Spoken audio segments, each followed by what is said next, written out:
अपने को अच्छा ही एक फोटो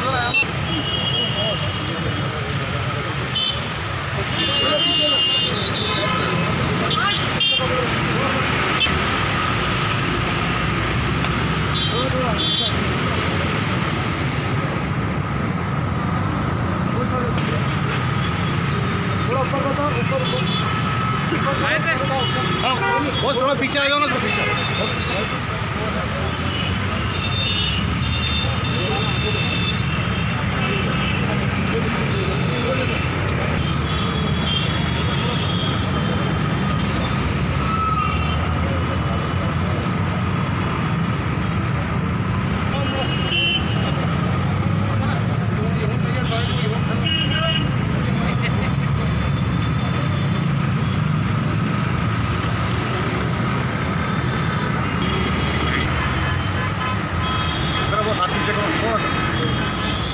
देखिए, पिछले कुछ दिन पहले हमने ये बताया था कि जालना रोड के ऊपर जो प्रॉपर्टी है ये वक्फ बोर्ड की प्रॉपर्टी है। इसमें कहीं पर भी कोई मतभेद नहीं है कि ये प्रॉपर्टी किसी प्राइवेट बंदे की है या कोई बिल्डर की है।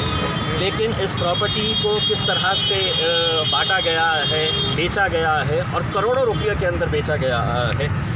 वक्फ बोर्ड को क्या मिला इसके अंदर अगर आप देखेंगे तो आपको हैरानी होगी। तकरीबन 100 करोड़ रुपये का ये पूरा कॉम्प्लेक्स तैयार किया गया है। इसके अंदर महानगर पालिका का टाउन प्लानिंग डिपार्टमेंट ज़िम्मेदार है। सबसे पहले तो वक्फ बोर्ड ज़िम्मेदार है, जिनके लोगों ने इसका बंदरबाट किया है। वक्फ बोर्ड के मेंबर्स हो, वक्फ बोर्ड का चेयरमैन हो, वक्फ बोर्ड के CEO हो। हमने ये मांग की है कि इनके ऊपर FIR रजिस्टर होना चाहिए।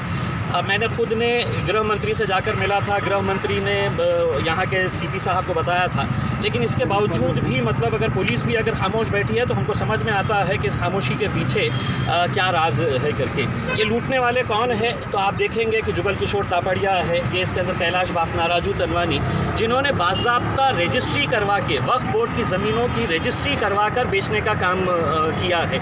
और वक्फ बोर्ड को इसके बदले में क्या मिला है तो 1,50,000 रुपये, 1.5 लाख रुपया महज वक्फ बोर्ड के खाते के अंदर गया है।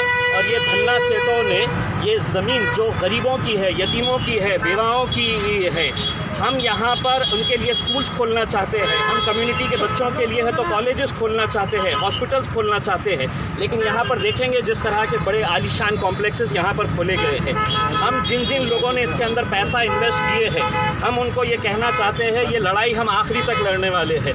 तो आपका करोड़ों रुपया डूब जाए इससे पहले आप लोग अपने अपने पैसे इन धन्ना सेठों से वापस लीजिएगा, क्योंकि हम ये लड़ाई यहीं पर ख़त्म नहीं करने वाले। ये लड़ाई आगे भी जारी रहेगी और एक पब्लिक मूवमेंट हम यहाँ पर तैयार करेंगे।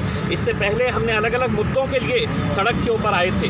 अब मैं वक्फ बोर्ड का मेंबर होने की वजह से मुझे मालूम है कि मुझे एक लड़ाई वक्फ बोर्ड के अंदर लड़नी है, लेकिन वो लोग जिन्होंने इतने सालों से सिर्फ ज़मीनों को बेचने का धंधा किया है, उनसे लड़ना इतनी आसान बात नहीं रहेगी। इसीलिए एक लड़ाई हमको सड़क के ऊपर भी लड़नी पड़ेगी। और ये कोई सियासी मुद्दा नहीं है, ये इम्तियाज़ जलील की राजनीतिक पार्टी से कोई का मुद्दा नहीं है, ये कौम से जुड़ा हुआ मुद्दा है कि यहाँ पर इन आलीशान इमारतों के सामने जो लोग हैं तो आज पंचर का काम कर रहे हैं, जो चाय बेचने का काम कर रहे हैं, जो पकौड़े तलने का काम कर रहे हैं, ये कौन लोग हैं? ये उनके हक़ की ज़मीन है। लेकिन इसे जिस तरह से बेचा गया है, इसका बंदरबाट किया गया है, इसका हम विरोध करेंगे। और ये सिर्फ शुरुआत है। हम यहाँ पर बार बार आते रहेंगे और ये लोगों को एहसास दिलाते रहेंगे कि जिस ज़मीन के ऊपर तुम ये धंधा कर रहे हैं, ये ज़मीन गरीबों की है। और मैं तमाम लोगों से ये अपील करना चाहूँगा, यहाँ जितने भी, चाहे वो शोरूम्स हो, होटल्स हो या जितने भी कारोबार हो, अगर कोई इंसान वहाँ पर जाकर अगर ख़रीदता है तो आप समझ लीजिएगा किसी गरीब का निवाला छीनकर आप अपना पेट भर रहे हैं। आप इनका बायकॉट करिएगा। ये जितने भी लोगों ने यहाँ पर है तो कारोबार खोल के रखा हुआ है, इनका कारोबार करिएगा, क्योंकि आज तक इनको कोई भी मुंह तोड़ जवाब देने वाला मिला नहीं था। अब हम और हमारे औरंगाबाद शहर की आवाम इन्हें मुंह तोड़ जवाब देंगी। पूरी तरीके से हम कानूनी तौर के ऊपर ये लड़ाई लड़ेंगे। लेकिन अगर इस पूरे गोरख धंधे के अंदर अगर तमाम government departments including police department भी खामोश रहेगा तो हम सबको बताना चाहते हैं कि आप हमारे ऊपर केस करिए। हम केस लड़ने के लिए तैयार है, हम केस फेस करने के लिए तैयार है। लेकिन ये आंदोलन हमारा शुरुआत हुई है, आगे देखिएगा हम इसको कितना बड़ा एक पब्लिक मूवमेंट बनाते हैं। अच्छा, तुम आगे बढ़ो। ऑब्वियसली इसमें प्रशासन, शासन और प्रशासन के लोग इसमें इन्वॉल्व होंगे, इसमें कोई दो राय नहीं है। तो ये एक प्रॉपर्टी के अलावा जो बची हुई प्रॉपर्टी जो जा सकती है उसको लेकर आप पोजीशन में लेने के लिए क्या करेंगे? देखिए, अभी फ़िलहाल ये है कि आप कोई एक केस अगर ले रहे हैं तो उसको पूरी तरह से अगर हम ख़त्म करेंगे तो लोगों का यकीन पुख्ता होगा कि हाँ हम ये कर सकते हैं करके। आज तक हो ये रहा है कि ये धन्ना सेठों ने अपने पैसे का इस्तेमाल किए हैं। इनके पीछे राजनीतिक दल के लोग शामिल हैं, बड़े बड़े धन्ना सेठा हैं। पैसे के बल के ऊपर ये महानगर पालिका को ख़रीद सकते हैं, ये रजिस्ट्री ऑफिस को ख़रीद सकते हैं। इन्होंने वक्फ बोर्ड को पूरी तरह से ख़रीद लिया है। तो ये लड़ाई इतनी आसान नहीं है।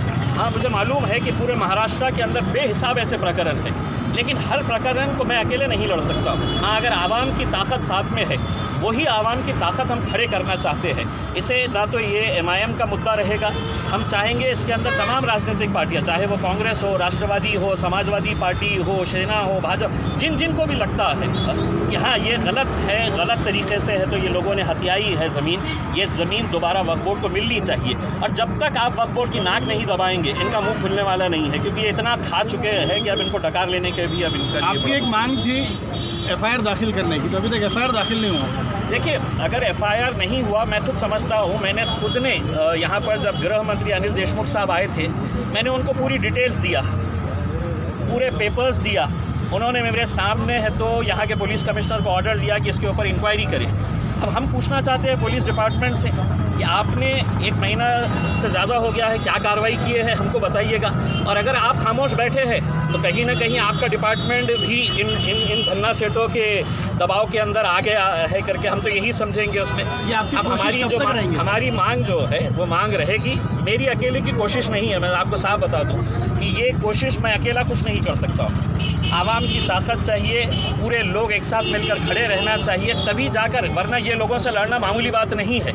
मुझे मालूम है कि मेरे ऊपर किस तरह का दबाव डाला जाता है, साम दाम दंड हर लिहाज से मुझे खामोश करने के लिए कैसे कैसे हथकंडे अपनाए जा रहे हैं, मुझे मालूम है अच्छी तरह से।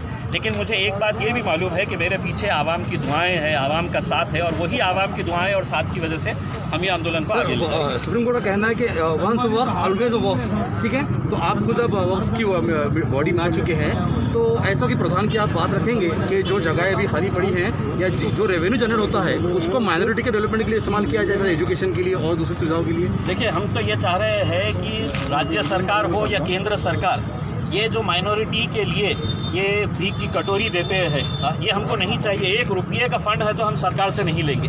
सिर्फ हमारी वक्फ की जितनी ज़मीनें हैं वो वक्फ की ज़मीनें हमको वापस कर दीजिएगा। हमको ना केंद्र सरकार का 1 रुपया चाहिए, ना राज्य सरकार का माइनॉरिटी डेवलपमेंट का 200-300 करोड़ रुपये जो देते हैं।